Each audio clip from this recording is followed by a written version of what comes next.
Surah 3 feuille 2 ka Tafsir al Quran de Allah dali alladhina be yaquluna be no wiya rabbana jomi amen innana no menen amanna men gomdini faghfir lana ya famen dhunubana bakkatuji amen din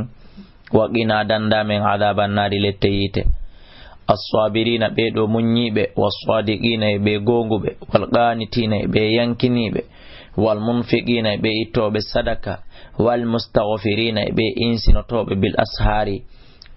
bimbi ko be do woni be mojjube yalla waden jiyabe mabbe shahidallahu Allah seeditiki annahu kuni la ilaha la rewtedo illa huwa siwana kanko Allah wal malaikatu malaika ben kadi wa ulul ilmi jomirabe gande ben be kadi hino seediti wonde qa'iman Allah ko darordo bil qistin nun diri la ilaha la rewtedo illa huwa siwana kanko Allah al azizu kanko ni teddudo al hakim kanko nyenyudo nyaawre makko ne inna dina andeno dina rekoni saka kan dina jabaka kan indallahi ka Allah al islam ko islam amma non dina e jungo yimbe ben no dudi kono ka Allah ko islam wa makhtalafa alladhina lutondirano ben utul kitaba okabe defte illa min ba'di ma ja'ahumul ilmu siona bawo gandangal arde be bagyan ka bewre kan ganyanandi bainam hakkunde mabbe wa man yakfur kala yeddudo bi ayati llahi ayaji Allah den fa inna allaha andeno Allah sari'ul hisabi ko yawdo hasbore fa in hajjuka stayuni be benjima faqul wi aslamtu mimmi jebbili wajhi ya yeso angon lillahi wanande Allah wa man ittaba'ani e kala on jokkudola wa qul wi an lil ladina wanande be utul kitaba akabe defte wal ummiyina e be humen binnebe doni quraish makka a aslamtum ene on silmi on jebbilike fa in aslamu stayuni be silmi be jebbilike faqadi tataw haray gomdi be fewi wa in tawallaw sibe hucciti be salike fa inna ma alayka ando ko fayma al balagh ko yottingol wona jabingol be wallahu Allah basirun ko sutido bil ibadi ya ben ko jokki kon wona wasi o sutaki innal ladina andena ben yakfuruna yeddube bi ayati llahi ayaji Allah den wa yaqtuluna nabiyina hibe wara annaba ben dum woni bani israil be ghairi haqqin ko alday gonga wa yaqtuluna hibe wara alladina ben ya'muruna yamirobe bil qisti nundal minan nasi murde yimbe ben Allah dali yawha hewta fabashirum hum pitabe bi adabin nodani belette alimin musude sabude golle bonde do ulaika alladina ko be won be habitatu a'maluhum betata golle mabbe mojje bere ko mari kom boni fi dunya ka aduna ton wal akhirati ka lahara wa ma lahum alana be kadi min nasurina imorde wallo alam tara ya lil alladina fade be utu okabe nasiban gebal minal kitab imorde deftere nde yudu'auna hibe noddede ila kitabillah fade gollitirgol deftere Allah den liyahkuma fi yonde nyaawitire baynam hakkunde mabbe thumma yatawalla rifti hucciti sali fariqun fedde go minhum e mabbe wa hum kambe mu'riduna hibe durno dalika ko wadi dunno wona wasi ko majjini bi annam ko sabu kambe galube wi lam tamassana naru mene yite memata men illa ayyaman siona nyaldi ma'dudatin kontadi aya on hino mari sababun nuzul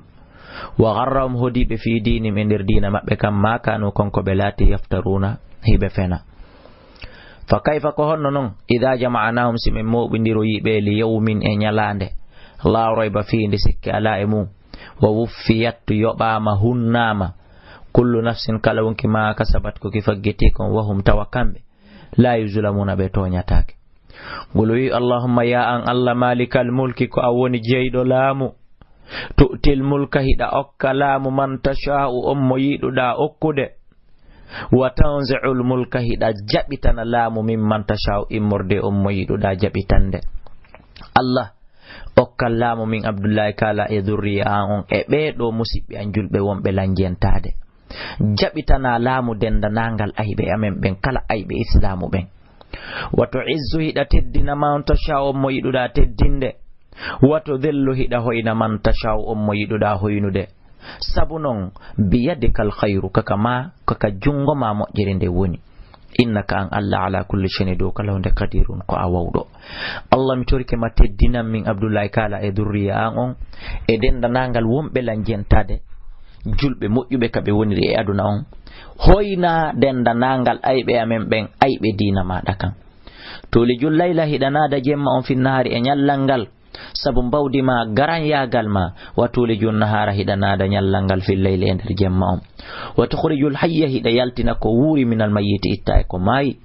wa tukhrijul mayyita hida yaltina ko mai minal hayyi itta ko wuri he wa tarzuqu hida arsika man tashaw mo yiduda arsukude be wayri hisabin ko alda hasbore la yattakhidhul mu'minun wata gomdimbe ben jogito al kafirina hefera ben awliya awel dibbe min dunil mu'minina be accadon gomdimbe ben wa man yaf'al dhalika kalahu dudum falaysa min Allah haray o wonalika alla fi shay'in ihfus na hunde haray ka alla illa an tattaqu sona hulum minhum e mabbe tuqatan hulankun renturkun wa yuhadhirukumullahu Allah hulbiniri on nafsahu hore makko goy Allah hino yoni ko hulbinire Allah hino buri ko wiete kon kukuru wa ila Allah ko faade kala al masiru ni ruttorde nen bolwibe en tok fosi tawi on suudi ma fi sudurikum kon kander berde mon awtubuduhu ma on fenyini fap ko haaju mon hino fotana Allah ya'lamuhu Allah kanko Allah himo andi wa ya'lamuhu andi ma fi samawati kon ka kamuli wa ma fil ardi kon ka leydi wallahu kanko Allah ala kulli shay'in do kala hunde qadirun ko waawdo haray ko do darsu men on gasi yilto de rewto den dum do ene ekitoto ben ha bawra kala faala do qissa ma dum sababu nuzul o yilto ka tafsir al Quran en ma on nodda ka numéro téléphone 631